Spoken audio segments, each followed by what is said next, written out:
നമ്മളിന്ന് ഉണ്ടാക്കാൻ പോണ മാഗിയാണ് കേട്ടോ. ഞാനത് കാണിച്ചു തരാം ഗൈസ് ഉണ്ടാക്കുന്നത്. ഗൈസ് ആദ്യം നമ്മൾ ഇത്തിരി എണ്ണ ഒഴിക്കണം. അത് തിളച്ച് വരുമ്പോൾ നമ്മൾ ഉള്ളി ഇടണം കേട്ടോ. ചെറിയ ഉള്ളി ഇടണം. പിന്നെ അത് ഇത്തിരി തിളച്ച് വരുമ്പോൾ വെള്ളം ഒഴിക്കണം. പിന്നെ വെള്ളം നല്ല തിളച്ച് വരുമ്പോഴാണ് മസാല ഇടുക. മസാല ഇട്ടിട്ട് ഇത്തിരി നേരം കഴിഞ്ഞിട്ട് മാഗി ഇടാം കേട്ടോ ഗൈസ്. നമുക്ക് എന്നിട്ട് ഞാൻ നിങ്ങൾക്ക് കാണിച്ചു തരാം. അപ്പോൾ ഗൈസ് നമുക്ക് ഇതാ ഇങ്ങനെ ഇട്ടിട്ടോ. അപ്പോൾ ഗൈസ് എന്നിട്ട് നമ്മൾ ഇത്തിരി ഇങ്ങനെ ഇറക്കി കൊടുക്കണം കേട്ടോ. എന്നാലേ ആവും കേട്ടോ.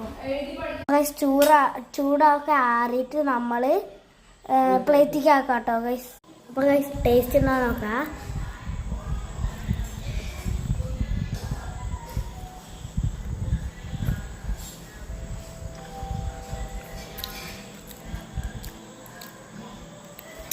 ഗൈസ് നന്നായിട്ട് കേട്ടോ ഗൈസ്.